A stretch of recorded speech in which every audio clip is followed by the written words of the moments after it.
Hello, everybody out there in internet land. This is the last panel. I am the Lapsed Comic Fan, and with me tonight we have a very esteemed panel. You could say men of virtue, better men than I. And tonight we will be discussing our top 10, our own lists of Tim Burton films. I don't want to say movies because, you know, I don't want to get the pretentious crowd after me. It's films. Films. So, but to my right, the man, the myth, the jar of mustard, Grey Poupée. How are you tonight, my friend? Hey, I'm doing good. And we also would have accepted the pronunciation of films. But yeah, it's the collection or Tim Burton joints. I'm doing good, man. I'm excited to talk about some Timmy B. It's been too long since I've thought of some of these. And I think there's a reason why some of them I haven't thought of that long. But that's very true. It's very, very true. I was very surprised when I went through the list. Scott, I'm sorry, but we were only doing the movies that he directed. So I honestly thought it was one. Yeah, it's definitely, it would be in my top list if we were doing just films he was associated with. So for the longest time, I thought that was a Tim Burton film, and that was my favorite Tim Burton film. Sadly, I found out otherwise. And Charles, how are you doing tonight, sir? I'm good. Pulling in a double shift today. Oh, yeah, we're at the tail end of a streamathon on my channel. So they got you behind the whip. Yeah, he's done with poetry. Now he's here to talk about some Tim Burton. It's a fun day.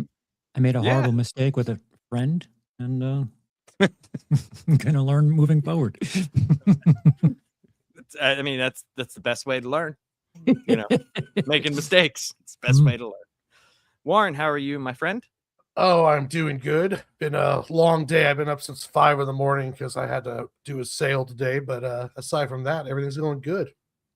Well, that's good. I mean, you know, I had a very long day as well, and I'll tell you guys about that a little bit later. But Bob, the man that keeps the channel going, it's Bob from Bob Loves Movies. How are you today? Yeah, something like that. But yeah, I'm doing good, man. It's always good to be here hanging out with you guys. You know, sometimes I forget that it's Friday because all my days just kind of blend together now. I mean, there are times I wake up on a weekday and I start getting ready for my weekend job, and I'm like, wait a minute, it's Thursday. What the heck's going on? And so yeah. But otherwise doing good, man. It's always good to be here.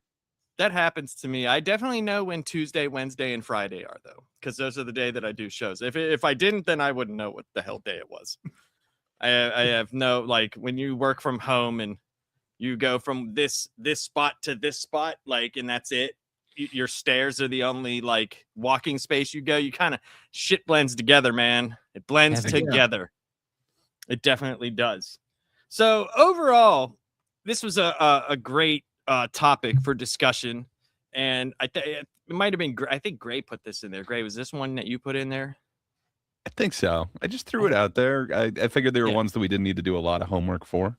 Apparently, we could have crammed more into this. I don't know if any of us has watched all 20 of his films, but maybe. I think I've seen 17 of them. I don't think I've seen Dumbo. You haven't seen Dumbo? Oh, no. Then what do you have as number 20? You're kidding, that's my number 1. I don't have as number anything. So WZ? And there's another. There was like a couple more that I didn't. Oh, Big Eyes. I never saw that before. Yes, WZ, you are just in time. We're just starting, my friend. That's a shame. I can't remember what the other one. I can't remember what the other one was. Because I saw Dark Shadows. Peregrine Falcons. That's it. That's it. Whatever. Yeah, that's it. Peculiar Children. Sadly, that's the only one that I haven't seen. Oh, well, what's wrong with you, Gray? Where is it? Not on your 20? What is it like? No, I did not realize that was even a Tim Burton film. I was just like, I don't care about Peculiar Children. No children for me. What's wrong with Peculiar Children? I don't even like normal ones. He's got a very open and shut case. He doesn't like regular kids. He doesn't want peculiar kids. He's got a farm, so he's got an animal farm over there. Yeah. Kind of a zoo. Zoo, yeah. Marsupials and things hiding in sleeves. And shit. That's why you can't have the kids around. Just saying. So, the usual Don't question respect the animals. that will go around. We'll start with you, Gray. How did you hear about Tim Burton, or did you see a Tim Burton movie without were you young and didn't, weren't into like directors and stuff yet, and saw a movie of his and then went back and realized, oh, that was Tim Burton. How did that voyage come for you? I have no idea if I had like old tapes and DVDs or what, but he was there as long as I can remember. I think we talked about it in the Halloween episode, but one of my biggest traumatizations was from Pee-wee's Big Adventure. Large Marge, man. I don't know what it is, but somehow that just it hit me at just the right age to like. Oh, I know exactly what it is. Large Marge has been dead for these 12 years. But that's exactly what it is. Like I don't know, whatever I was, like 3-year-old or something. It hit just right to where I know like anytime that was playing, I had to like run out of the room at that moment. The rest of it, I could enjoy the bicycle, good times. But yeah, just some reason. So I guess he always shaped me. And then, man, Batman 89, like, come on. It just feels like that was always around. I must have had that on like DVD or something as a kid, because I swear I've seen that a million times. And then the follow-up, the even better, the official, definitive Catwoman. I think that's where it all started. And then later I became aware of him probably more around like the Sleepy Hollow time, and kind of a weird heyday around there. I enjoyed that time. Yeah. So I'll do mine real quick. I saw Batman 89 in the theater. Saw it with my brother, and my brother's a little bit older than me, and he knew we had seen Pee-wee's Big Adventure, but I didn't know, that it was Tim Burton. I didn't even know who that was. But my brother had mentioned like I've heard him talking to his friends about Tim Burton. And it was probably it might have been, it was definitely before Sleepy Hollow. I know that because I was in my 20s when that came out. But it might have been Mars Attacks that I really started like paying attention. I know it was in the 90s. I know that I started paying. I was like, oh, okay, this guy has a style. Like there's a style to his sets and the way his movies look and stuff like that. So Charles, what was your Tim Burton experience? I didn't really respect him as a director because at a certain point up until maybe I was 20 years old, I didn't realize that writer, director, producer were different things. So I would think of like Jerry Bruckheimer as a filmmaker. Like if I knew Days of Thunder, all I saw was that dumb tree getting a lightning bolt. I'm like, oh, Jerry Bruckheimer made this. Cool. So not until like after Planet of the Apes came out was I like aware of him, but his style is very, very clear. And like someone said in the chat, when you see Tim Burton, you kind of know Tim Burton's influence on things like Corpse Bride, Nightmare Before Christmas, Sleepy Hollow, like they all have that look. And James and the Giant Peach, right, like that right, type of stuff. right. Yeah, Frankenweenie. Like there's a look to it that I'm more aware of, but I feel like his better work was stuff prior to me knowing that he was responsible for it. So I don't know what the hell that means. No, I know what you mean. Like before you like knew, you saw his movies, but you didn't. Like you said, you weren't really paying attention to who it was. Right. But once you found out who it was, you were like, oh, I like his stuff. That I knew before I knew who he was, like those movies. I know exactly what you mean. Why can't he be the thing that when I didn't know him? Can he go back to being that, please? Yeah, and I liked Sleepy Hollow, but like I felt like that it's convoluted as all hell. It is. Like let's just be, but for me it was just fun to see, and it was fun. But after that, to me, it felt like it was just like what is he doing? Like when you start getting into the Alice in Wonderland and like I'm just like, all right, dude. Yeah, 2010s have been not kind. Interesting. Yeah. Warren, what was your Tim Burton voyage like? My first one was Batman '89, Mhm. and I didn't really understand like who Tim Burton was till later. Um, I didn't even know Tim Burton did Mars Attack for a long time, and I Ooh. loved that movie. And I knew him for like I remember Beetlejuice was like the first time I saw Beetlejuice was like the first time I saw a Tim. I knew that it was Tim Burton, and his fingerprint. Even on Batman, you can see his fingerprint, even though he's toned down a bit from what he usually does. But yeah, Batman was the first time I got into him, and then I think the last time I cared was like after he destroyed Planet of the Apes. I was like, well, this is. I don't know if I want to watch any more Tim Burton stuff. And then all the like the Willy Wonka or the Charlie the Chocolate Factory or Willy Wonka and that other stuff just was so CG heavy, and it just kind of fell out for me at that point. So Yeah. oh yeah, it was. Sweeney Todd was another one. Was like Yeah. It seemed like Johnny Depp and him were tied at the hip, you know, and then it was like he became such a caricature of himself, like both of them did. yeah. Johnny Depp in his acting and Tim Burton in his directing, and everything had, that Tim Burton look, but it also had a Johnny Depp running around like this half the time, or acting with a big freaking goofy face, and you're just like, what the fuck am I like? For a while there was like every time I saw Johnny Depp in a trailer, I was like, oh, is Tim Burton making a new movie? Yeah. So Bob, what was your Tim Burton experience?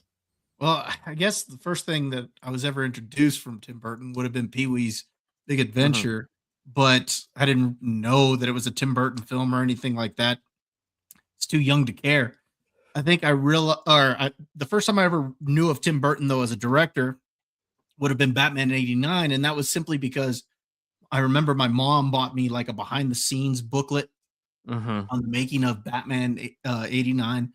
And I remember seeing the pictures of this guy with this hair that was coming out all over the place. And I was like, who's that? And, and I'm reading the captions on there. It says director Tim Burton and whatnot. And so I was like, oh, so this is the guy who made the movie. And so from there, I kind of started getting like an interest in his movies, because then, I think Edward Scissorhands came out the next year, and I was like, oh, this is the same guy who did Batman, and of course Batman Returns and whatnot. So I started getting an interest in it because of Batman '89, and again, it was only because of that booklet. If I hadn't seen that booklet, I probably wouldn't have put two and two together that these other movies were by the same guy. Yeah, it's weird. Like, I had the Batman '89 video cassette, and it came in the sleeve with the tall Batman and the gold writing, which was really funny because at the end of it, right after the credits, they had like a 5-minute thing where it was like him doing behind the scenes, but it didn't like have a thing where it said like Tim Burton and Michael Keaton. It showed him like standing there like this, and he was just like talking to Keaton, and Keaton's looking at him like and then they kind of like just do a scene, and that was it. And it was like behind the scenes, and I'm wondering, I'm like, is that the new villain? Like, who the fuck is that? Like, what who is that guy? So I had no idea until later on in life, like that I was watching Tim Burton. So. It's funny. I didn't realize he directed Pee-wee's Big Adventure until I looked at his list for this show. Oh, you didn't know that it was on? I had no idea. I'm like, yeah. Shit, he did Pee-wee's Big Adventure. I've seen that.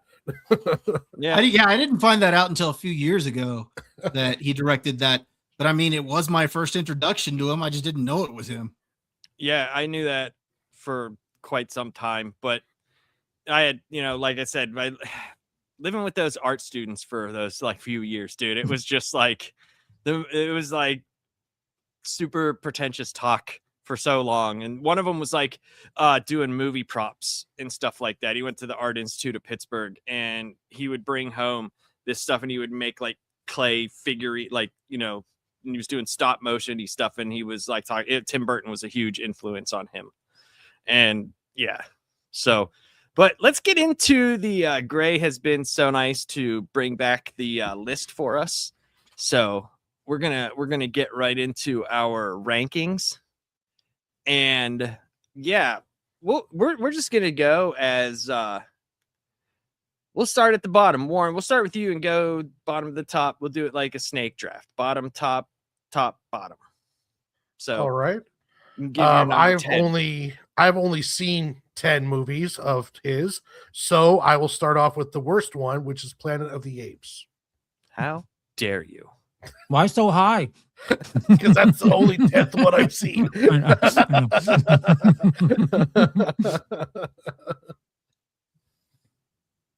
Yeah, there's not much to say. It's Marky Wahlberg in Planet of the Apes with Tim Burton, and it just was a terrible combination. It's who? Marky Wahlberg. It's Marky Wahlberg playing a Charlton Heston role with Tim Burton directing, and it would have been better with Johnny Depp. So yeah, it was just terrible all the way around.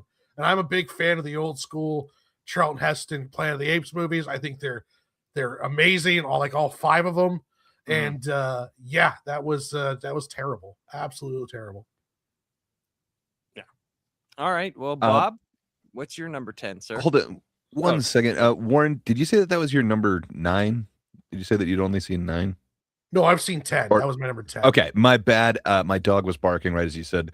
I'd only seen a number, and then my bad. So sorry, Bob, worries. I interrupted you. Hey, great. If you want to do this, since you have the list, it might be easier since you're keeping track of it. If you just want, you can call out whatever order you want to go in is fine with me.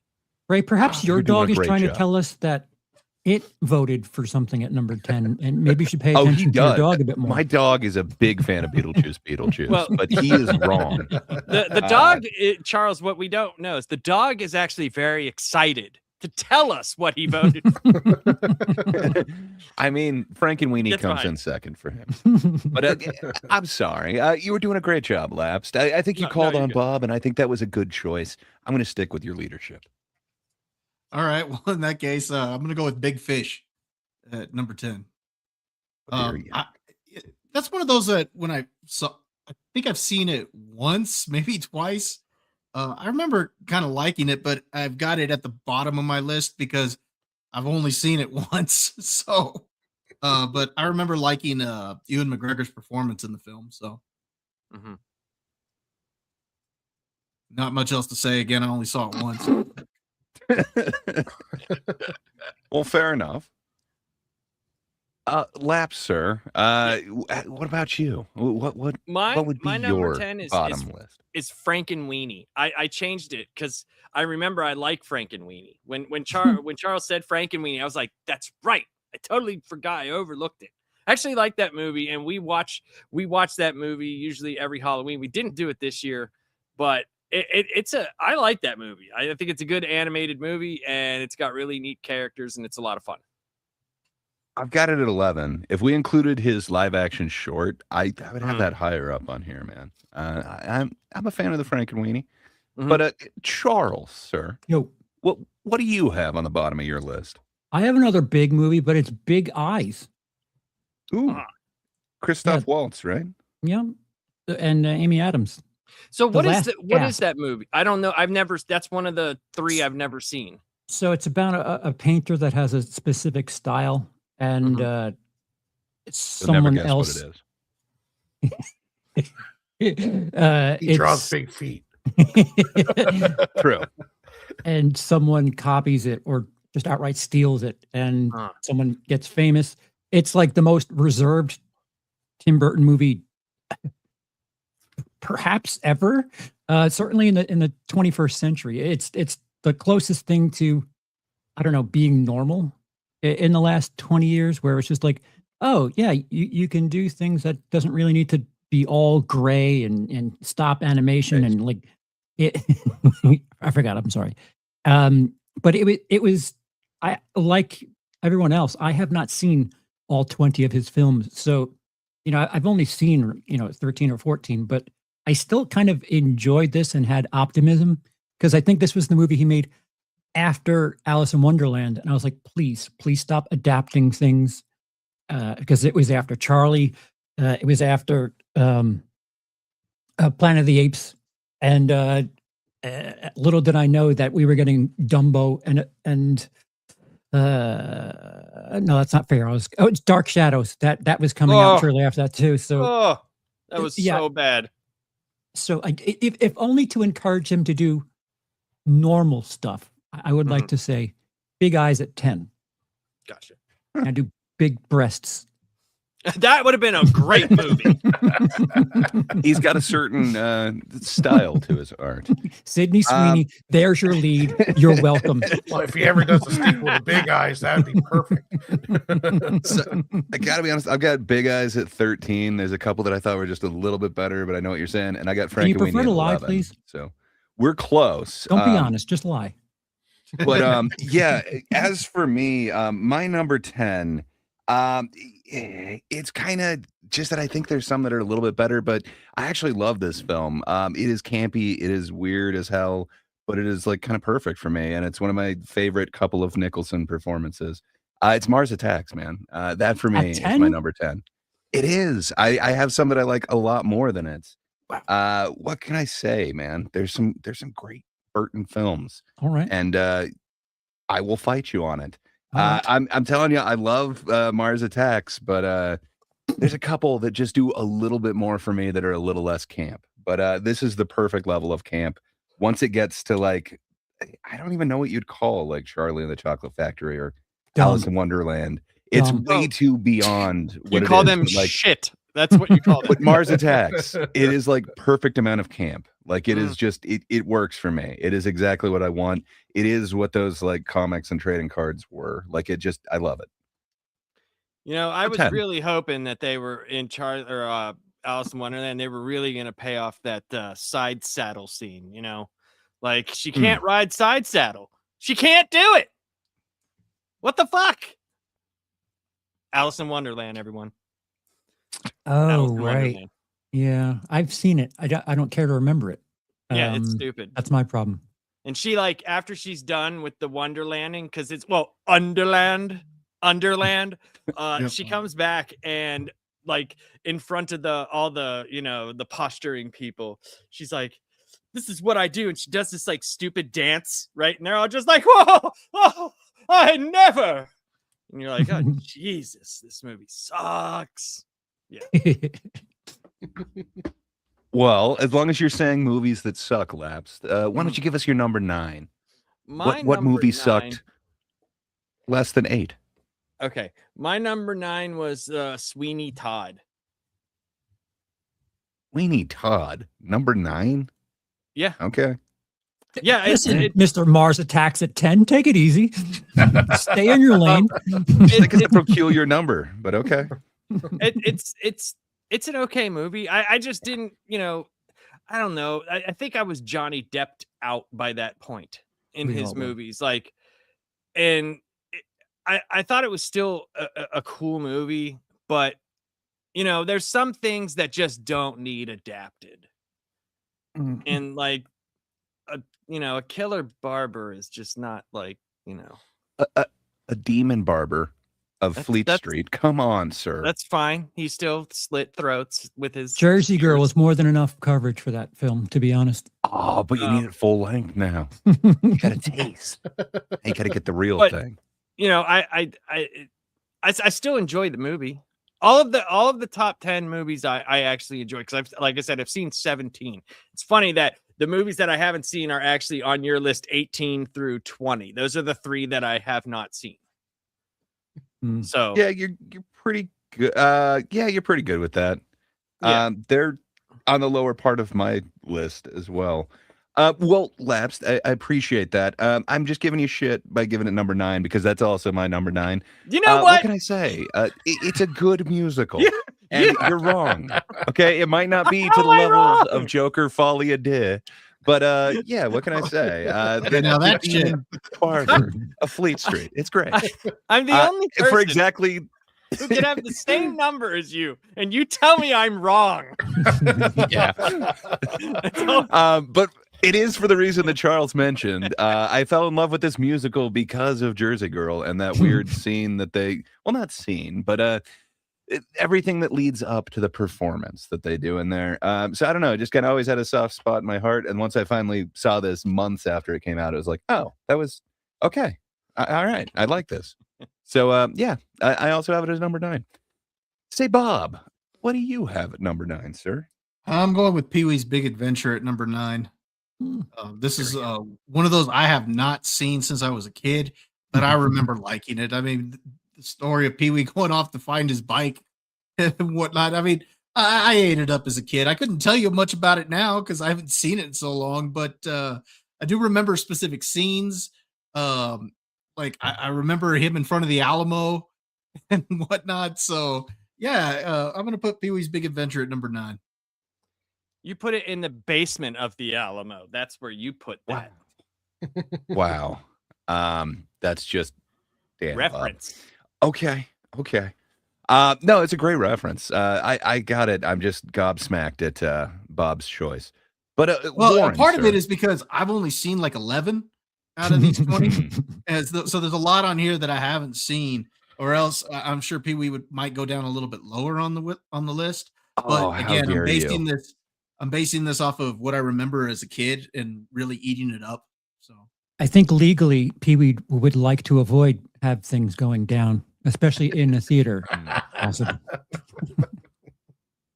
That's well. On that note, say, topical. Warren, what's your number 9? Now, reminding, I've only seen 10 movies of his, and it is Pee-wee's Big Adventures number 9. And I find as a kid, I liked it. As an adult, I find it disturbing. So it's number 9. See, and that's why I'm not going to watch it as an adult, because I don't want to find it disturbing. It just feels a lot more weird and creepy. And I don't know. No redeeming value?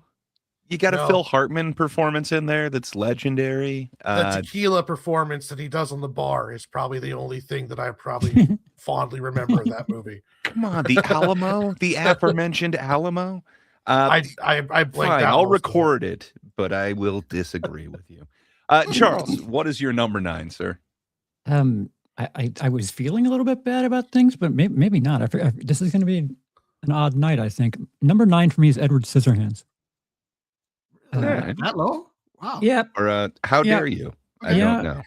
It's again, when I originally saw it, I was a kid and I didn't really get the vibe of things. It could be like the inverse of what Bob was talking about, because I haven't really appreciated it as an adult as much as I did as a kid. And I've only watched it twice total. But when you go back and watch Edward Scissorhands 25 years after it's done, and you know what Burton ends up doing after that, it's like, oh, the early stages of him doing this stuff, and it doesn't hit the same way. I don't know why, but it just doesn't hit me the same way another 8 movies do.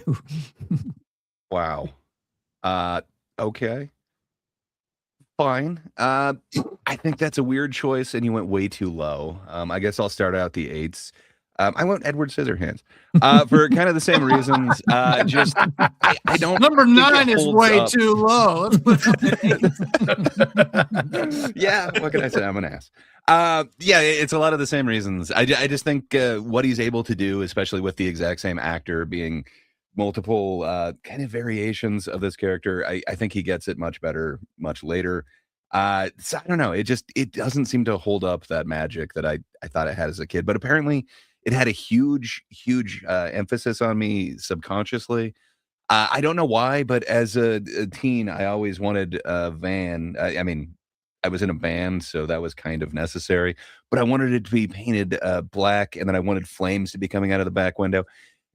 Up until somebody pointed out, you mean like in Edward Scissorhands? It's like, what? No. And apparently, maybe yes. I think it's subconsciously implanted on me. I never ended up going through it, but still had the Chevy Bonaventure van. It was awesome. So, for me, number 8. Okay. Bob, what's your number 8, sir? For me, Beetlejuice. 8. Yeah. Again, I'm going off of what I've seen. But I actually enjoyed Beetlejuice. I had a good time with it. I don't think it's like a great movie or anything, but I think it is heavily carried by Michael Keaton's performance. And just seeing him back in the role made it fun for me. And seeing Winona Ryder back in her role. Yeah, but she didn't Catherine do her O'Hara. famous ping pong ball trick, so I'm out. Yeah, Catherine O'Hara. So it was cool seeing these characters back. Again, it's not like a great film, but Keaton still can nail it as Beetlejuice. So I that's number 8 for me. It was interesting how they did the workaround with Jeffrey Jones. Mm. I don't know, kind of worked for me. Yep. Okay, Warren, sir, what's your number 8? I got Sweeney Todd, and yeah, I didn't. I was hoping it was a little bit more of a rock type musical, but it wasn't terrible, and it was better than Pee Wee Herman's and Planet of the Apes. So I put it at number 8. But it was kind of like an era like Lapson where I was just starting getting tired of seeing Tim Burton, Johnny Depp at that point. So it was just down there a little bit more. That makes sense. All right, Charles, sir, what's your number 8? I too have Beetlejuice at number 8. That high? Yeah. Wow. Yeah. It's. You think it's better than Edward Scissorhands? I do. Oddly enough. Okay. I enjoy it, but the odd thing about that movie is you watch the first Beetlejuice and you're like, man, I'd love to see more of this world. And then you get Beetlejuice, and you're like, maybe they didn't have enough to tell more than one story. So while this is great and all, Michael Keaton's performance and like checking in on them, these legacy sequels, I don't know, maybe I was just hit with nostalgia, but That's why I'm worried about Spaceballs. He's motherfucking gonna be goddamn Rick 100. 100. He will be 100 one years thing. old. Name one thing Rick Moranis has been in that wasn't amazing. Name one thing. What was I that rest my third case. Honey I Shrunk the Kids movie? I don't think he was in it. They blew up the baby, and he's like, "I'm out." I think. Maybe I'm wrong. I just remember they had a different guy on the TV show. Shrunk Ourselves or something like that. Oh, okay. There might be a bad one. Fair enough. Lap, sir, what's your number 8? My number 8 is Edward Scissorhands. Zorans? Yes. I just, it's just one of those movies that's like, it's cool, but like once you've seen it one time, I don't know how much there is in extra watching. You know, like now I've seen it a few times, but I remember pretty much most of it, you know, like where I don't need to see it again. And I don't know. It's like, dude's got scissor hands. Okay. All right.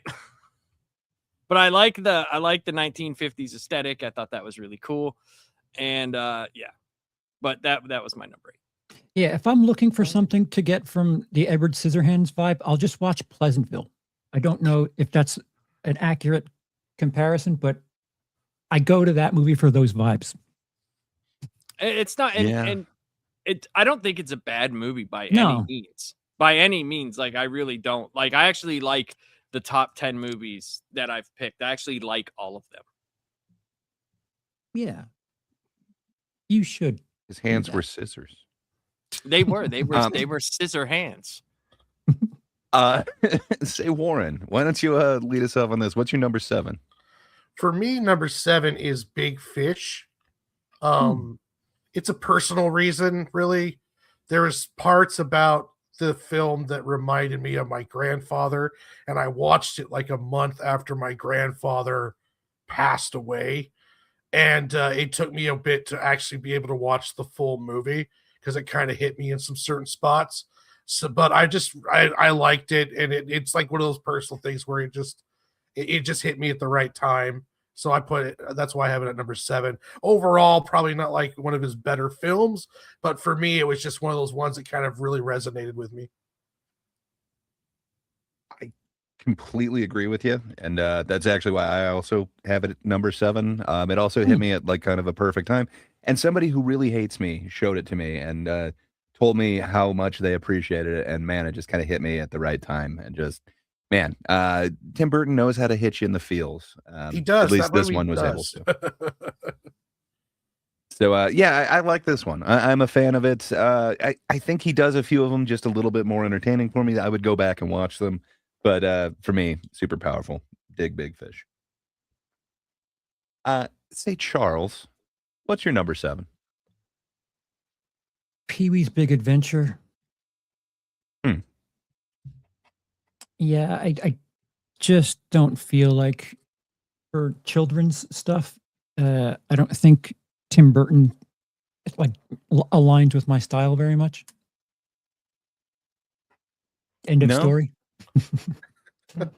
So I take it That's you're all I not have a to say fan about of that. Miss Peregrine. Well, maybe I'm getting ahead of myself. Listen, don't spoil my number 2. I mean, wait, Okay, just they're peculiar children, and okay, fair enough.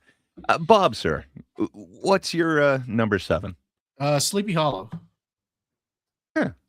Okay. I would have actually liked to put this higher up on the list, but my problem is that my definitive version of Sleepy Hollow is that Disney cartoon. And so I kind of had a hard time seeing Ichabod Crane as a detective and whatnot. So what was he, Constable Crane? So yeah, I had a hard time seeing that. But I still liked the movie, so I'm gonna put that at number 7. Fair enough. Okay, Laps, sir, you're finishing us out on these 7s. What's your number 7? Pee-wee's Big Adventure. How dare you? I love this movie. I love it. I love the movie. It's probably one of my more watchable ones. There's so many funny lines in the movie. There's so many, like, you watch it now and it's just like, you're like, this isn't for children. What do you mean?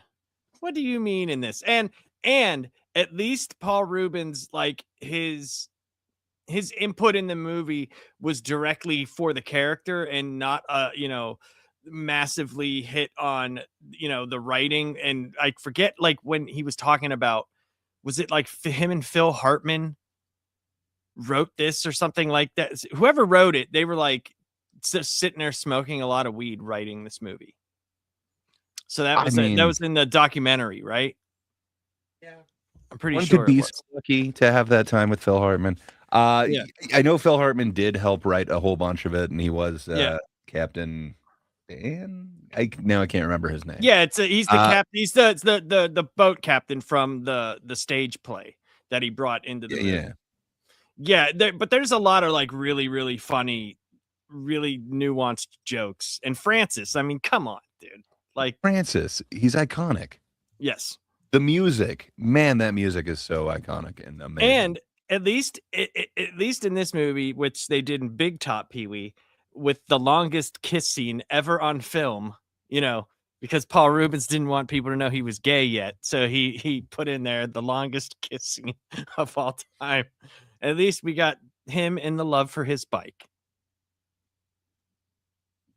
Yeah, I think it's a little low. And that's why I put it as my number 6. What can I say? For all the same reasons, man, the amazing, what's her name? Veronica, the story with the bike. No, now I can't remember her name. Trix. Anyway, the bike shop lady, the whole interaction with everybody, the Francis thing, and the thing that is indelibly burned into my soul that will always get me is Large Marge. What can I say, man? This one just it made a huge impact on me. I absolutely love this flick. So yeah, it comes in at 6. Was it scarier than Punky Brewster in the cave? So I think I saw both of them probably when I was like 3 or 4. So you were like traumatized from both of them. Yeah, like I didn't know how to process, like all of a sudden like this kid was like turning into rock and becoming like the cave, and it's like, what is happening there? But the large Marge thing, like you don't see anything, so like your mind creates it, and my mind's a dark place even back then. So anyway, that one it stuck with me. And you did have her name right. It's Dottie, not Dot. But you did have Dottie. Right. Thank you. Yeah, it took me a second, and then all of a sudden it all came back to me. But yeah, everything with the Alamo, just man, it's iconic. I absolutely love the film. The scene when they're laughing at him when he's asking, and he's like, "No, no." That's just hilarious. Like the basement of the Alamo. Like what? It's the reason why I know what to do when I'm in Texas. Like you just need to. You can get them all clap. It's great. But Charles, sir, what is your number 6? My number 6 is Sleepy Hollow, and that's probably the closest thing to Tim Burton. I don't know, safety movie where kids could probably watch it and be a little creeped out, but it's not too hokey for adults. It's like a safe place. I mean, since we're not including anything he's produced, other than Nightmare Before Christmas, this is probably like the quintessential Tim Burton looking movie that I would point to and say, yeah, this is Tim Burton personified, this movie. Mm-hmm. And Christina Ricci's cleavage.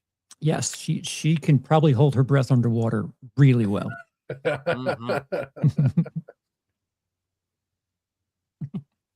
Well, thank you very much for that lesson. I appreciate it. I did not know she was a good swimmer. But hey, Laps, sir. Yes. What's your number 6? My number 6 is also Sleepy Hollow. This okay. Well, there's a few movies I like more than it, but I really did like this movie. This was like the last movie that I really like. I was hyped for, and I went to the theater to see it with my wife, and we both enjoyed it, and by this time though, I was like into other things at that point in time, because I believe this came out in 99, I think 99 or 2000 or something. Yeah. So I was already like mid-20s, so like but I really did like the tone, and seeing freaking the Headless Horseman and Christopher Walken. I just wanted him to be like, your head. I want and I need your head. That's what I need. Yeah. I need that head, but I didn't get it, but it was still good. It was still good. Well, I appreciate it. It seems a little low, but fair enough. Well, I mean, everything I say you hate, so it's okay. It's okay. Don't worry, he'll put it at number 5.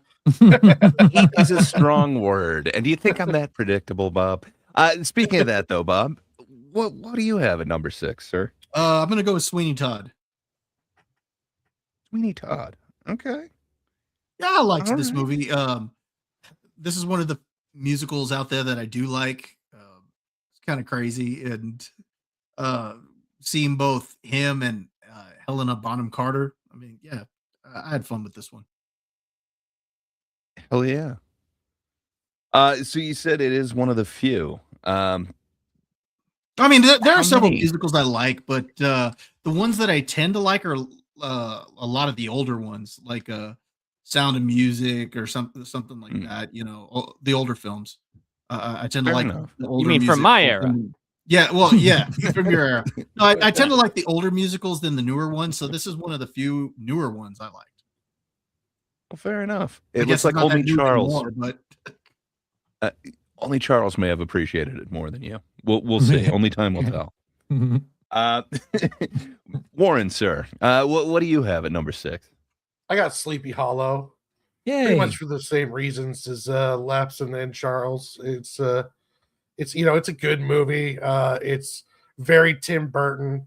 The movie is done well, and I enjoyed watching it. And Christina Ricci's boobs. So yeah, it was a lot of good reasons. Brilliant costume design. Yes. Oh, amazing Great costume costume design. It wins all the awards. I fully agree. For those reasons and the ones that Bob stated, I have that at 5 for me. You know, Gray. I Seems do. a little low, Gray. I think it seems just right to me. What can I say? Hey, Warren, what do you have as number 5, sir? I have Edward Scissorhands. Edward Scissorhands. Scissorhands, yeah. It's a good movie, yeah. Yeah, I mean, it was. Remember when it came out? I think it came out like after Batman. And it was my first real taste of like full on Tim Burton, because Batman is not, it's not his like it's Tim Burton, but it's not his just unleashed. And there was something really cool about the aesthetic with Johnny Depp's performance, and I really enjoyed that movie. The mom in that movie's hilarious. Yeah. Indeed. That's an amazing performance. I don't think she gets recognized quite enough. I agree. I think she does very, very good in that. Especially with like how they get into like the town gossipy shit. And it's like she tries to keep him for herself because she's getting good haircuts. Like, as one would. Well, right. And that's the thing, because it's like they portray that 50s life like that. Like if you walked out there, and you changed your hair, like that would be a big deal in the sewing circle as it was, and then you got it cut by a man with scissor hands. What would he be called? Hey, Bob. What do you have as your number 5, sir? I also have Edward Scissorhands. Okay. I think Edward Scissorhands is a solid movie. I had a good time with it, and then for all the reasons that people have already said, the mother, she was great in that movie. What was the name of that one that one neighbor that she wanted him, and then later she accused him of grape? So and she's sitting there like, I'm worried about that daughter in their house, after what he did to me. So but really I amazing characters. I liked the movie. Vincent Price too as the inventor. So, Doc mentioned Vincent Price before. I believe it was, and it's an iconic role too. Yeah, so that's part of what makes it memorable for me too. Well, fair enough. No argument from me on that, Bob. Say lapsed. What's your number 5, sir? My number 5 is Batman Returns. Pfeiffer, though. I like Batman Returns a lot. I like it a lot. 5? Gray, we're just gonna have to agree to disagree. That's all. All right. I mean, I'm sorry I let you down. I'm sorry. There's just some things in that movie that are weird to me, but I mean, it's hard for me to put it because there's just a few other movies that I like a lot more, but Batman Returns, it's got some of the best villainry in it, and it's only not even Catwoman, not Penguin, but I'm gonna push her out the window. And the Sun, you watch the Sun's performance, and dude, he takes on the persona like halfway through the movie. He'll be like, "But Dad," like you're like, "Wait a minute here, what happened? Is he directing you now? Like, what's going on?" Watch the scene whenever he pushes her out, and then she comes back, and watch the Sun, and tell me he is not doing his best walking. It's fucking gold, dude. It's gold. I think that's the most, underrated performance in the movie. I'm just saying gold, but then you give it number 5. All right. Fair enough. Yeah, that's how I work, Charles, Ray. sir. I'm a complicated man. What's your golden number 5, Charles? Mars Attacks. Okay. Yeah, I'm not. I do enjoy the movie. It's just for me to say I enjoy this movie, and it's as odd as it is saying something, because I don't enjoy movies that are just purposefully weird, but I have a good time with it, and So many amazing performances. Yeah. There's so many good people in it too. Mm-hmm. Yeah. Just I'm not a major fan of like 50s and 60s schlock. So yeah, I'll stop talking now. Don't you head on a dog. Don't you denigrate my generation of people. They were the greatest generation. Damn it, Charles. Fair enough. So this is not your type of movie, but you like it? What makes it a little bit different? For the type of movie it is, normally I wouldn't get into it, but I do enjoy it, and I can't. There's intangible reasons that I enjoy it, but I do enjoy it. I can't put my finger on it. Huh. Well, I get that. All right. Maybe that song that they play to blow up the aliens' heads. I forgot about the boxing of the aliens too. Being right. Okay, Laps, sir. What do you have as your 4? Mars Attacks. Hey. Okay. Why do you got it at 4? Well, because it coming out, it was just like I was very enthralled with Burton at the time.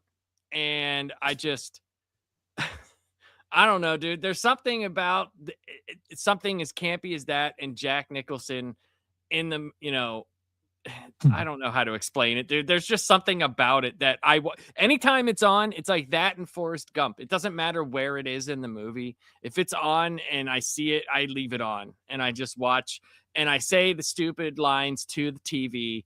And I thoroughly enjoy myself way too much. And I know it's stupid. I know it is, but I enjoy it. Yeah, Jack Nicholson as president back then was such an absurd idea. Little did we know. Yeah. Oh, good times. Okay. Well, fair enough.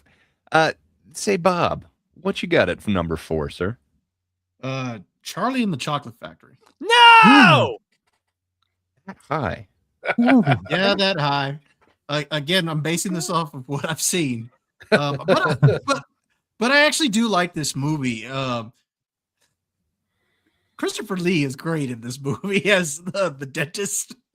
I love the scene where he's sitting there with little Charlie and he's like, caramel to get caught in your braces, and he's like, lollipops, cavities on a stick, and he takes all the chocolate and throws it in the dang fire so he can't eat it.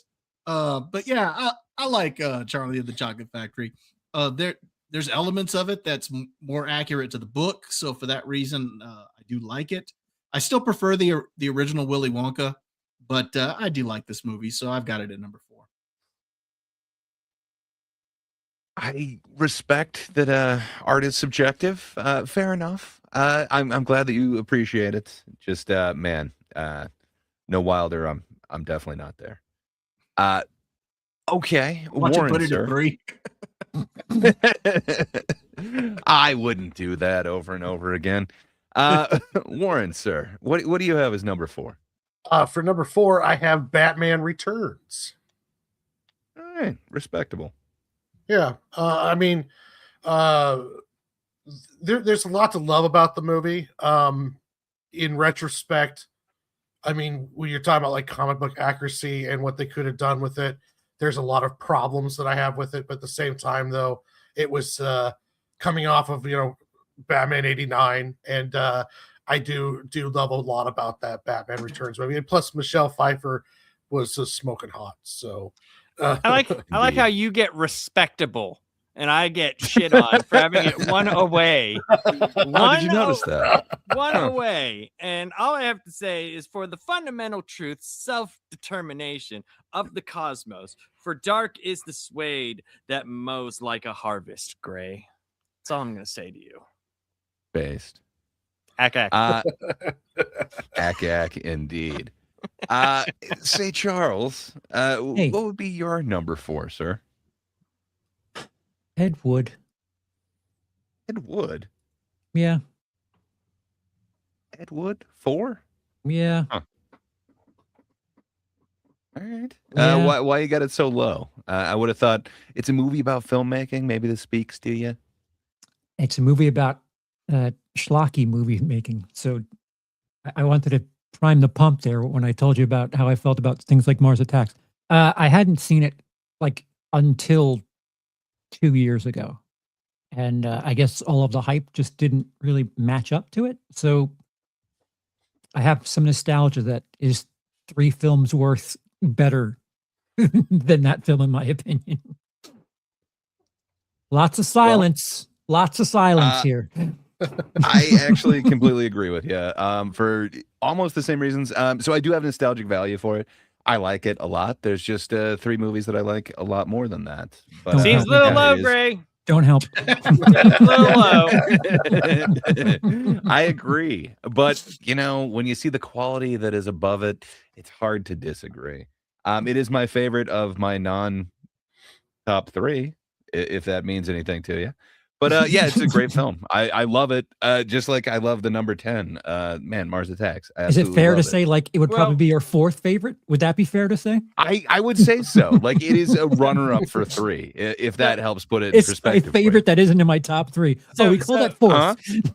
So whenever Gray goes Batman, Beetlejuice, Batman Returns, we'll know why he put Ed Wood at 4. I mean, it's a And a strong silence prediction. goes over the. We'll see. We will see. I'm pretty sure you're right. He's gonna go. He's gonna go. Number 1, Jackie Brown. It's a great movie. Pearls Before Swine. What can I say? Say, Lap, since you're giving me shit, what's your number 3, sir? My number 3 is Beetlejuice. Nice fucking model. Thank you. I've been working on it. I All remember- right. Even though it's, can you name a better Baldwin performance? Nope. Malice. Hunt for Red October. Maybe Yeah, Hunt for Red 30. That's yeah, 2. Hunt for Red October. Maybe 30 Rock. The Shadow. Hello. Oh yeah, the shadows are great. Where he What do you first got, got his Trey? love for the steel. All right, fair enough. So it just doesn't float your boat. This ain't your type of Keaton. Oh, Justin too. Glengarry Glen Ross. How did I forget that? Well, I mean, it's He's for closers. Beetlejuice spawned a hilarious little cartoon as well, and the first season at least was funny. The rest of it was kind of just stupid, and the intro was incredible. It was like an amazing intro for a kid's cartoon. Heck yeah. And there's just I like the movie. I like the world that it exists in. I like the unawareness of Beetlejuice himself. It's good stuff, man. It's good stuff. Warren, sir, what you got at number 3? I have Beetlejuice because Okay. I remember it's one of my mom's favorite movies, and I watched it a lot as a kid, and I really enjoyed it.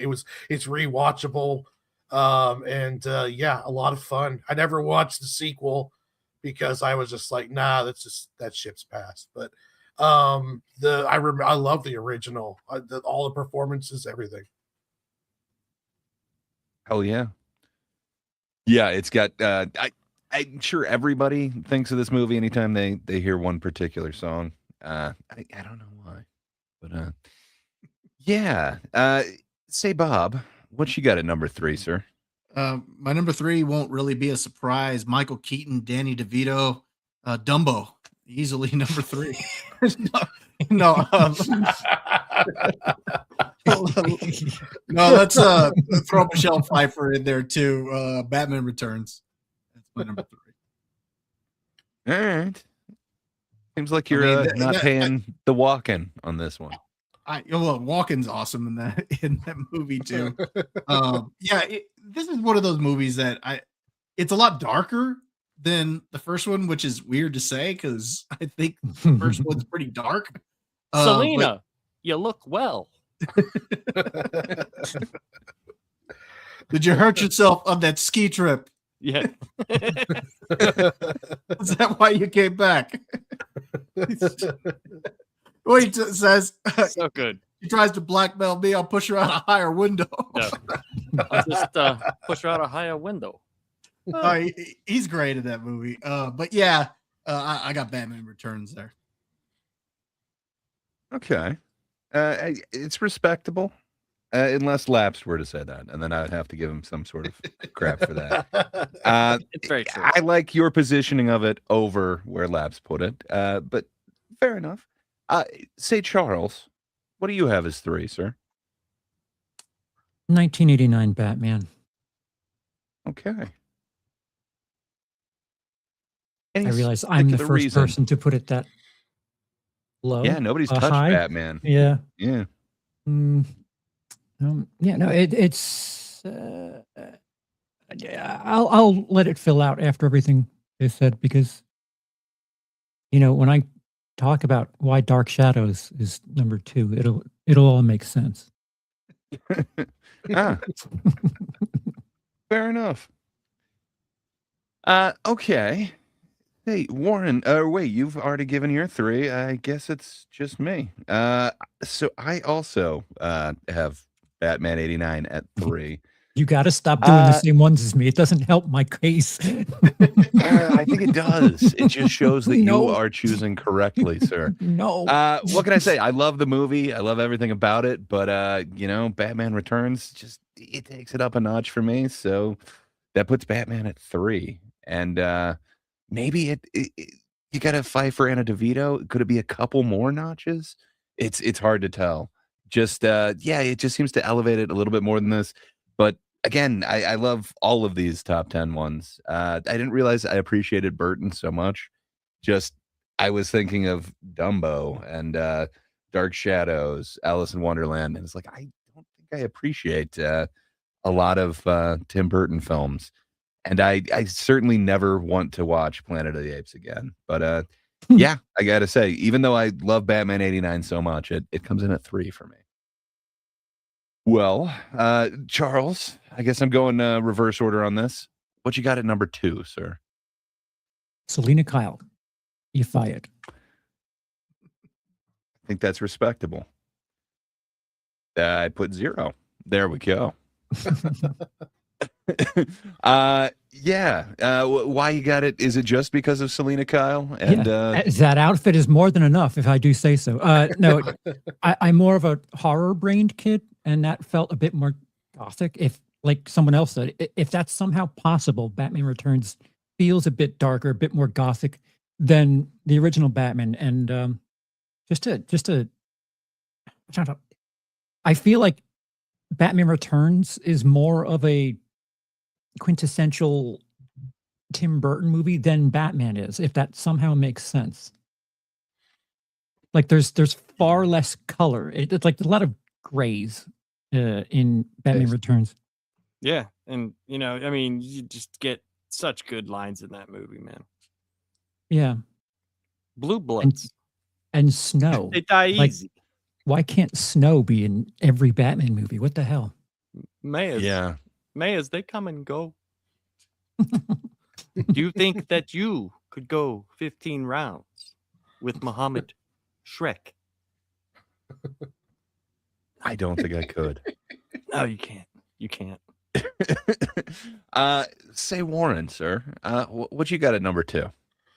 My number 2 probably would have been my number 1 if it wasn't for the number 1, and it is Mars Attacks. I absolutely adore this movie. When it came out, I absolutely love it. I love the aesthetic. I love the humor. I still laugh out loud when they put the pigeon of peace in the air and they shoot it out of the sky. I love all the acting. I just love everything about it, the grandmother, the playing of the music, making their heads explode. It brought Just the ray gun back, man. Oh, it's everything about it. I That sound. absolutely adored that film. I gotta be honest, every time I see somebody like really chewing gum, I kind of think of that film. And it's awesome. That's respectable. I get it. I love it. I just think there's some that I love more. But oh yeah, it's an awesome aesthetic. Charles is wrong. But yeah, that being said, Bob, sir, what you got at number 2? Beetlejuice. I think Beetlejuice is just a solid movie. I love the world of the dead that Burton creates. I think it's a lot of fun. The idea of the sandworms, if they leave their house, they're going away from their confined area. Just some of the little things here and there were great. I love the scene where they're talking with she's their guide or whatever. Juno? And yeah. And the team is sitting there saying, "Hey, coach." I'm not your coach. He survived. And then I love it because they come right back to her at the end of that little scene, and they're like, "Coach, I don't think we survived the crash." Well, how'd you guess? So yeah, I think that's fun. Keaton's great in the movie. Love the scene where he brings them into the model, and he's trying to. And once they realize that he's not what they need, he's trying to convince them to stay. Hey, look, we shop at the same store. We got the same shirt. So yeah, he's a lot of fun. So Beetlejuice number 2 for me. Oh yeah. Lap, sir, what you got at number 2? Batman 89. Number 2, you say? I do say. I don't know if you have a model. You want to get nuts? You want to get nuts? I mean, hey, whatever. I'm a complicated man, Do you want to go 15 rounds with Muhammad Lapsed? I don't think so. I don't either. I have to live with me, and that's enough. But yeah, it's just one of those. It's the movie that kind of, changed the superhero movie.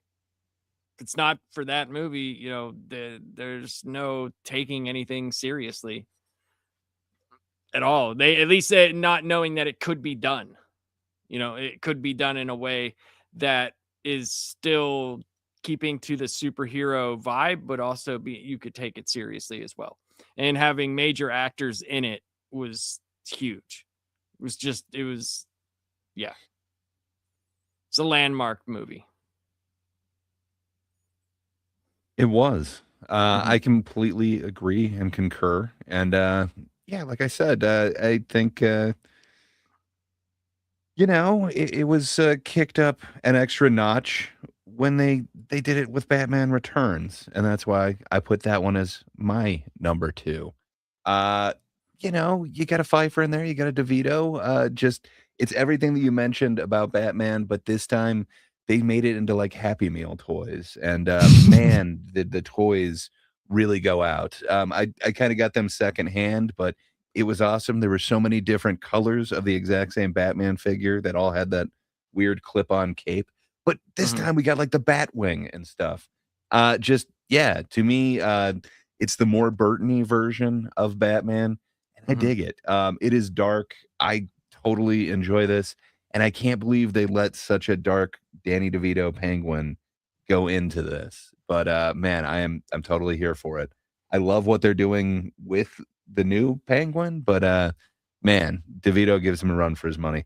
I guess I dig these Burton villains. The same thing with the Joker. Like, yeah, that's not the most accurate Joker, but damn, do I want to see Joker dancing to Prince. I dig Burton's weird ass ideas for these.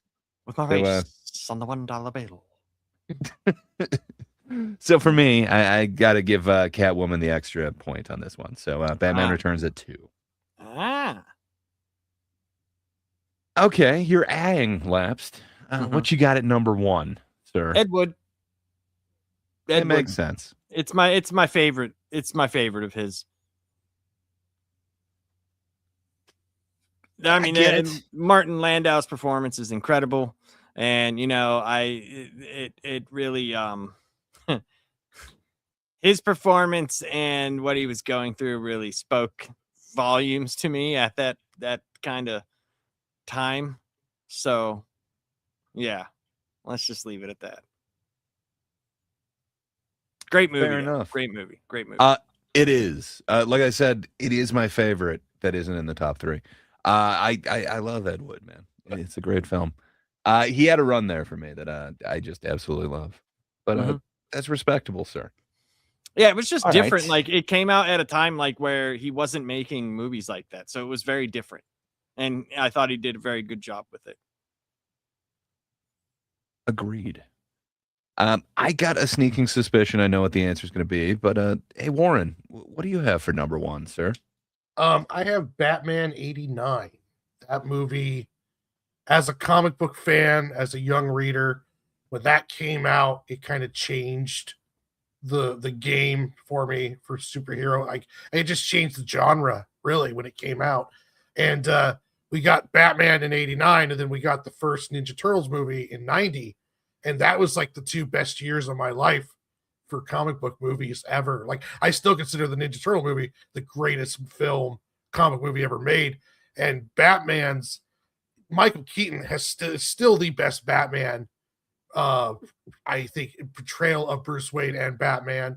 I think the Nolan's Batman Begins is probably a better movie for Batman, but this one was just, for a long time, it just changed how I looked at superhero movies. And it was just amazing. It was done so well, high production value, a serious note to it, and to a certain level. And it just was amazing. Agreed. Hell yeah. I like the passion behind it. It had an impact on everyone, and it changed everything. Bob, sir, what do you have as your number 1 Burton film? For me, it's going to be Batman 89. Like Warren said, that changed everything. Well, that did for Batman what Superman the movie did for Superman. Only it had an even greater impact on the whole genre of comic book films. And the reason I say that is because, unfortunately, a few years after Superman came out, Superman 3 came out, and that kind of undid everything. That was pretty terrible. Well, and that was followed up by Supergirl, and then Superman 4, and so all of that undid it. But Batman got it all back on track, and and really changed everything. And Michael Keaton is great. When I think of Tim Burton, this is the movie that still comes to my mind the most when I think of him. So that's my number 1. The score.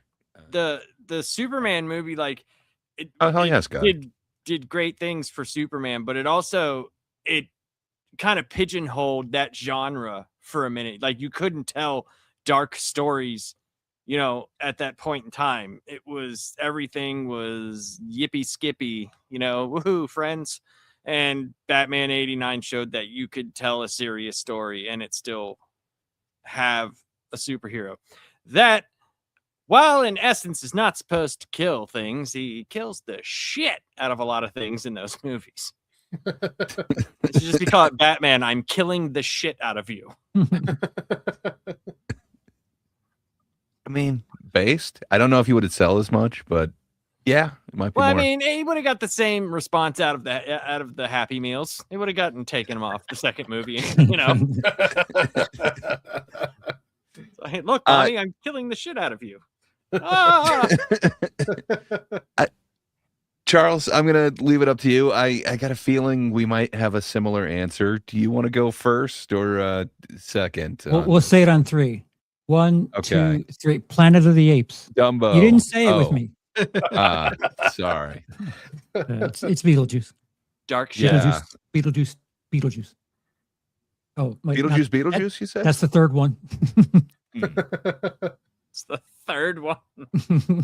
They got to get that. They can't wait another 30 years and we won't have Keaton. We got to get that one in here pretty soon. We'll have Keaton. It'll just be AI Keaton. You know, right after the newest John Wayne movie releases. That'd be awesome. Say, Charles, why do you have this one as your number one? Why is it Beetlejuice, man? I said it earlier. I'm a bit more of a horror kid, and I wouldn't call, as much as I enjoy a bunch of Tim Burton movies, I don't know if it's someone that, like, if any of you picked on any movie here, I don't know if I'm going to bat too heavily for it. I enjoy some of his work. I don't like. There's 5 or 6 that I have not watched, but the fact that he somehow balances like humor, horror, and color, like this is back when he started getting into black, white, and gray. It was a nice balance of everything, and visual effects, and you miss that when you realize it's just not around anymore. It's just really darkly funny, and I think it might, with the exception of maybe Multiplicity, it could be my favorite Michael Keaton. She touched my peppy, Steve. I'll say this later.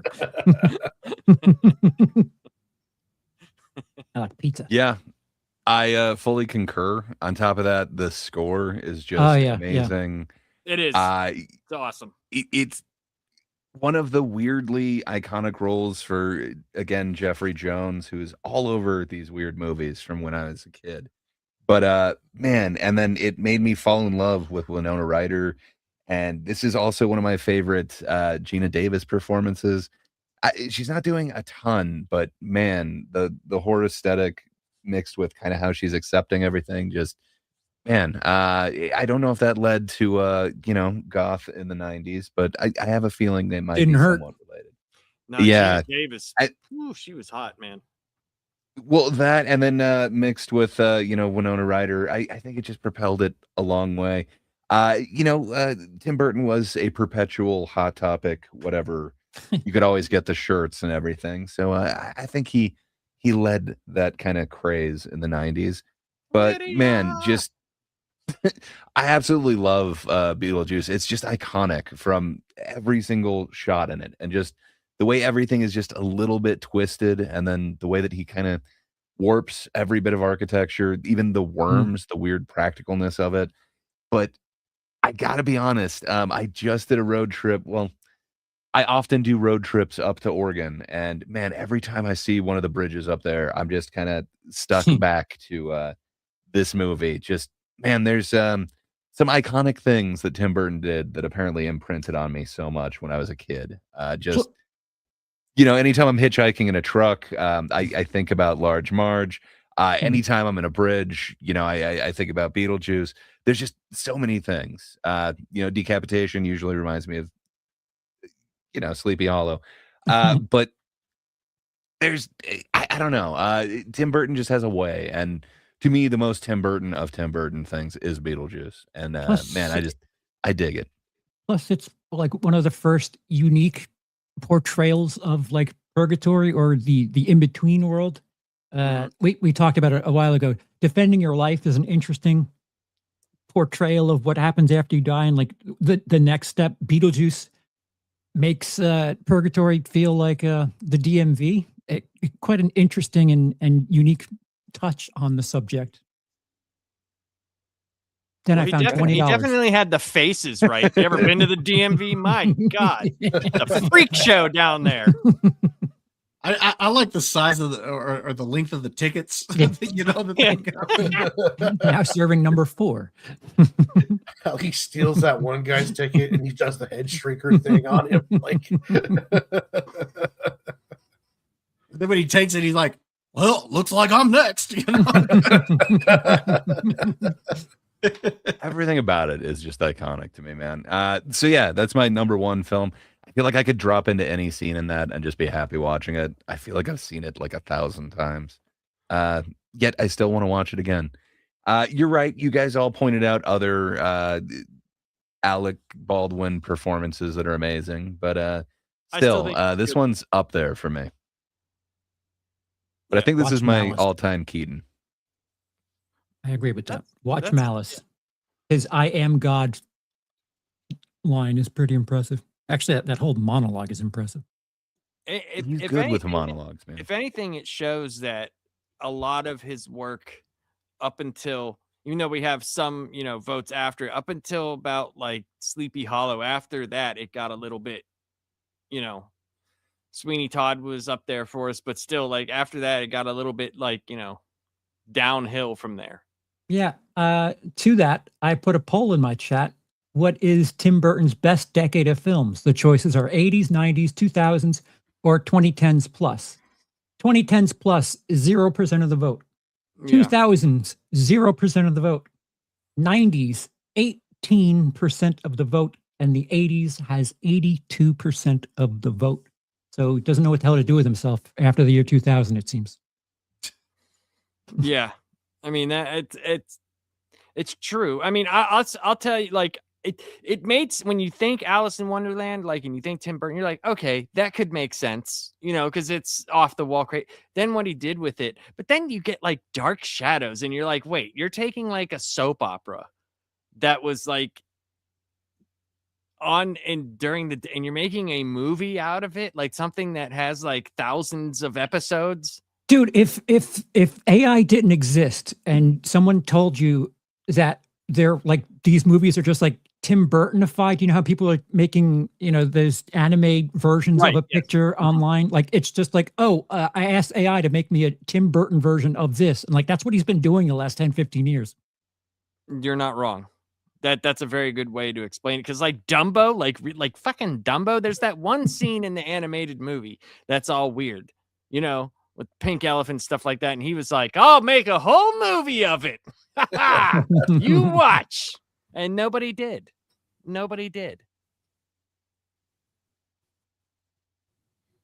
They did not. I'm trying to calculate all these to see. Sorry, it was asked.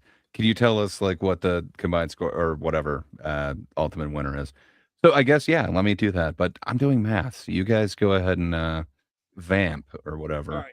Do you mind if you still can see it if I pull it down, right? Oh yeah. Pull it down. Okay. I will pull it down. All right. So yeah, I think with Tim Burton, it's really hit or miss. Like the poll said, it's like really hit or miss in the 2000s and going forward after that. And it's like one of those things where I think Scott said it. He said same with Kevin Smith, and that's kind of what I was gonna say. Do you think it's one of those people that we had nostalgia for, kind of like with this Kevin Smith conversation, where we still root for him? Or do you think Burton has burned that bridge to where Kevin Smith, you still kind of like, hope that he could get back to that point of making, like Chasing Amy style movies? Is that something that you feel with Burton, Charles, or do you think that bridge is toast? It's hard to ask me that, because I didn't really fall in love with Burton stuff the way I fell in love with Kevin Smith stuff. Kevin Smith stuff spoke to me. Gotcha. And I don't think Kevin Smith has had as long a time without a genuine hit. Like as my chat agrees, he hasn't done anything worthwhile in 2.5 decades, which Kevin Smith, I don't think he'd be able to get work at all if he went 25 years without getting a hit.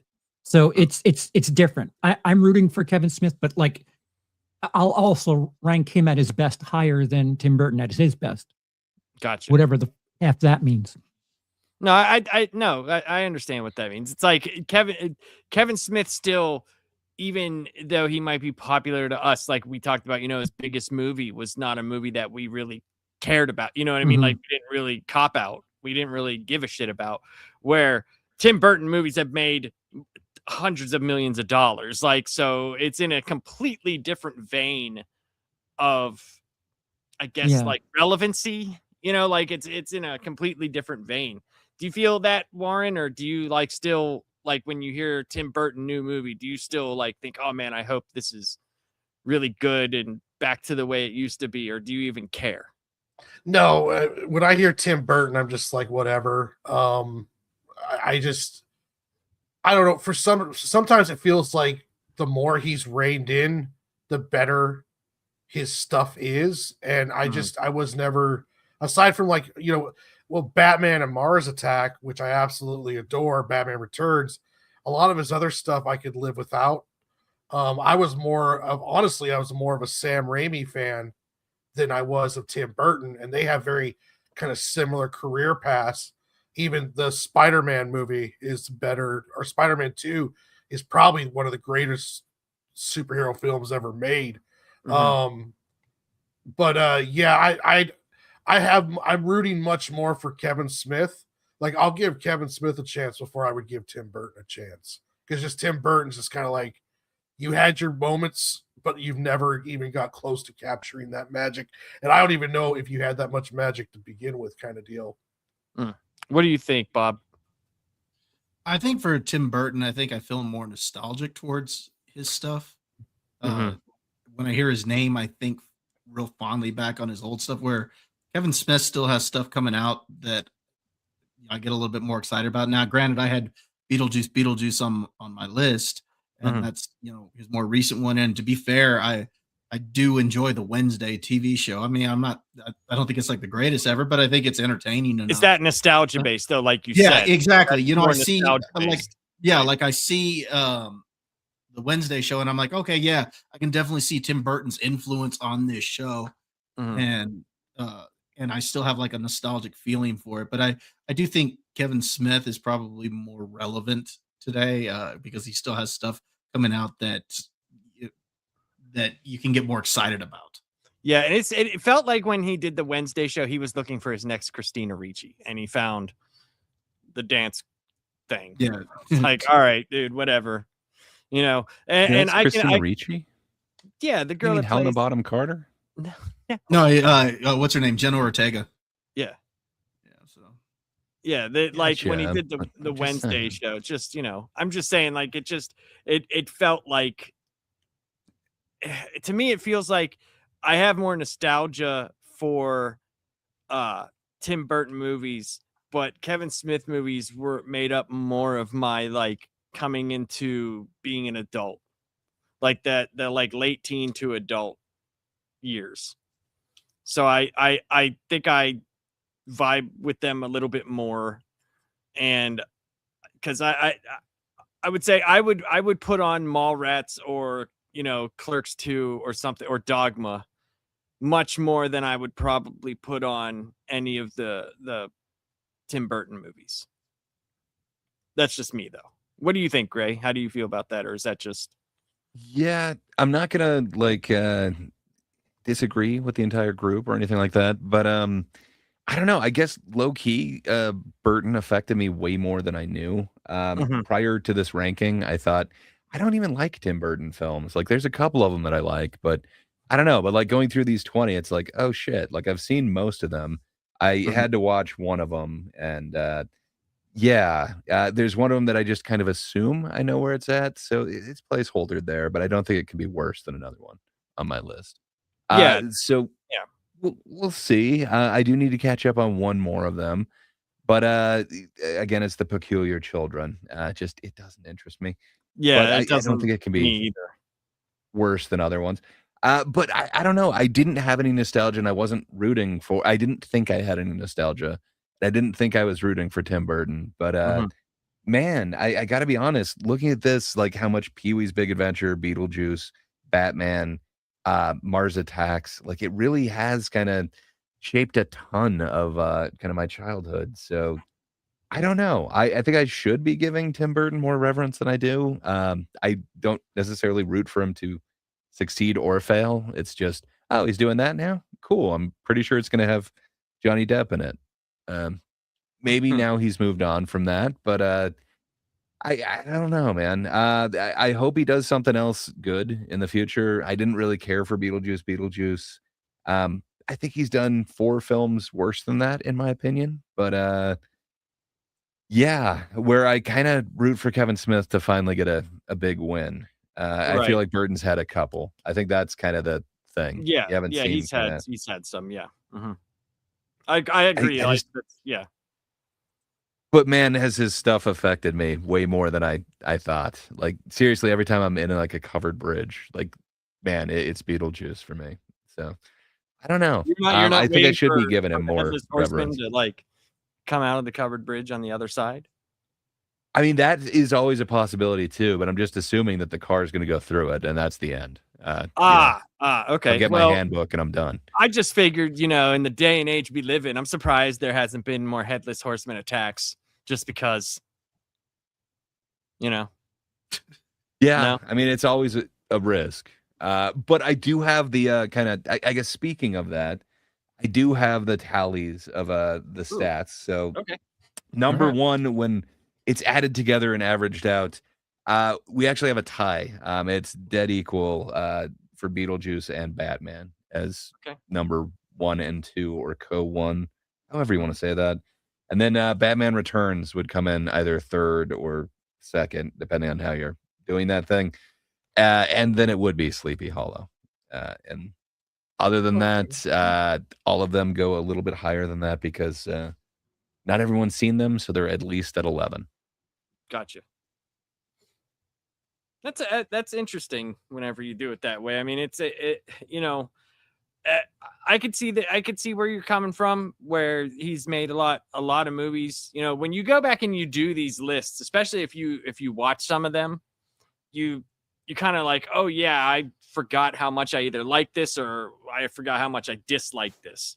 And it seemed like there was a lot more that I disliked on Tim Burton's than with Kevin Smith. And I know it's such a bad comparison, the two, but I was just doing that because that's what we did the last couple.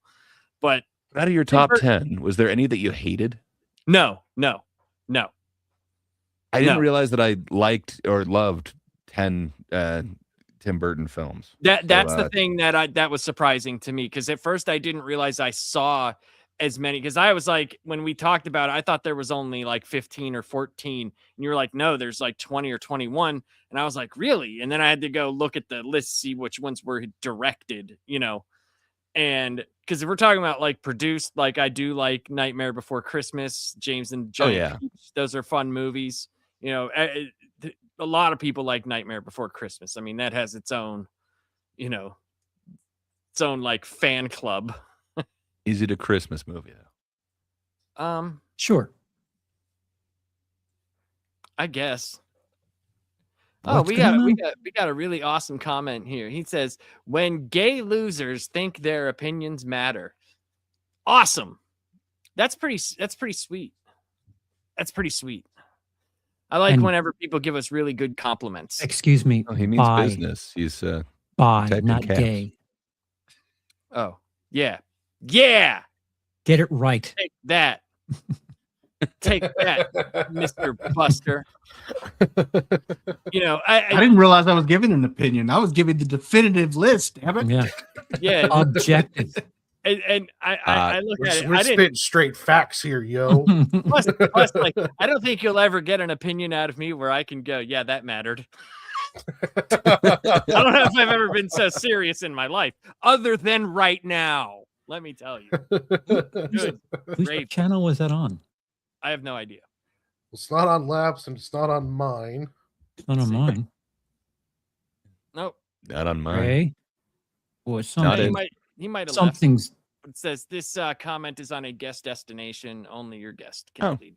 But it's nice. Listen, we like all the compliments that you give us, and that one right there, that was well thought out, friend. Very well. Interactions help the algorithm, so we enjoy your help of our algorithm. But next time, call us gloozers. Or gazers. Yeah, gazers. You'll sound so much smarter.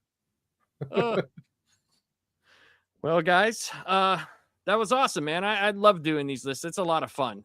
It's fun to revisit some of these movies, and talking with the chat's always great, and seeing where they come from and how that all balances out. But Warren, what do you got coming up, man? I hear you're pretty busy. Yeah. I've got today I got the digital proof for the Sig and Joe graphic novel. So nice. I went through that while I was at work and I approved it. So that means probably today or tomorrow it's going to print, and which is awesome because that means I'll get them probably mid to the end of February. Nice. I just dropped a reaction video to the Masters of the Universe movie, and I've been doing my daily shorts, and I'll be doing a live stream on Tuesday. So yeah, a lot of good stuff coming down the pipe for me. I'm gonna start doing more of these reaction videos, trying to like catch them as the trailers come out. I would like to do one for the Darth Maul trailer that just came out because that one looks really, really good. And then I enjoyed the Masters of the Universe trailer. I think that looks like a fun movie. The costuming was absolutely great. But yeah, it was just a lot of stuff coming down the line for me. So make sure you guys subscribe to @Lunchbox Comics. Nice. Actually, Charles just really, really likes Skittles. He's a very big Skittle enthusiast. It's just, it's how he is. My opinions that matter are very gay to match my my hat, my lifestyle. That's right. This hat matters. You check other boxes. All the boxes, you mean? Come on, sir. Bob, what do you got going on this week, my man? Let's see. A couple days ago, I guess not a couple days ago. Yesterday, I dropped a reaction video also to the Masters of the Universe trailer. Mhm. I also liked the trailer as well. I was pleasantly surprised. I'm going to stay cautiously optimistic for this one. I did like what I saw, though. Also, I did put out a review today for that new film, Mercy. Nice. Let's see what else. On Tuesday, got Dad's Turn to Talk. We're going to be taking a look back at Beverly Hills Cop. So that should be Nice. Oh, cool.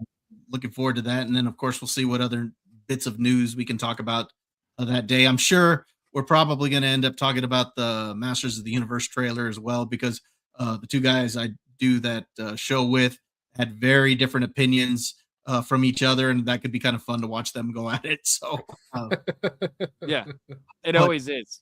It always is. So yeah, got that coming up. Don't know about Monday yet. So Don't worry about Mondays. Just have that as a day to yourself. It's self-reflection day, Bob. it's getting closer to that. So That's all you need. but yeah, go check me out at my channel. The channel's name is Was It Good? But the easiest way to find me is Bob Loves Movies. Nice. You should change it to Wigiscredia. It's very true. Well, the reason Very why I true. say search Bob Loves Movies is because I wasn't thinking about it at the time when I named the channel. You say if you search Was It Good, everything else but my channel is gonna pop up. Yeah. So that's the easiest way to find me. Yeah. The WILI in Williscredia stands for Will I Like It. So I learned that lesson the hard way too. Yeah. Charles, what do you got coming down the pipe at Will I Like It, Ascredia? Some homework. I guess me and the missus are going to continue to play through Doki Doki now that I've nice. killed someone. I've been an accessory in murder or assisted suicide, I guess. What would you call that? I don't know. I mean, so, it's still, it's a fine line you're walking. I did my part. That's all. The only thing that matters is I did my part. You're taking credit for it. You have a 100% success rate. I made the choices. I could have said other things, but I said what I said. But there's something really interesting coming up for the stand-up comedy show on TGIT. We're kind of working on something, and we're going to announce it shortly. And I would really encourage people to comment and let us know how you're feeling about things, because we're going to take on something of a month-long endeavor, and I'm kind of excited for it. And when we join you again on Tuesday, I'm going to get back to you on Timmy No Breaks, because I've slept on some things and I have a further cooked opinion. Ooh, I'm excited Further to hear cooked? that. I'm excited. I left it in the oven for a little bit longer. I'm excited to hear about this. Again, we got to do a follow-up to see the original no break, the full break appearance. But yeah, also, every Tuesday, come check it out. I think this Tuesday we're doing comedians acting in movies, or our favorite roles that comedians played in movies. So if that sounds interesting to you, come on over and check out Thank God It's Tuesday. The same Tuesday. channel that you're on right now. Just ring that bell. Yes. Lap, sir, what do you have going on? Well, me and Warren have a comic book channel called Off the Shelf Comics, and we are covering a lot of stuff. We're doing some live shows for the DCKO event, which we'll cover all the way through. And we've been posting shorts for during the event. They had this thing called All Fight Month, where they had just books about one-on-one battles, and they're a lot of fun. So we've been making shorts about that. But we also have some pre-recorded videos that we're going to do. I think should I tell them we're going to do Spider-Man and Wolverine, right? That's what we're doing. Yeah, we're going to do Spider-Man and Wolverine, which is a very underrated book, man.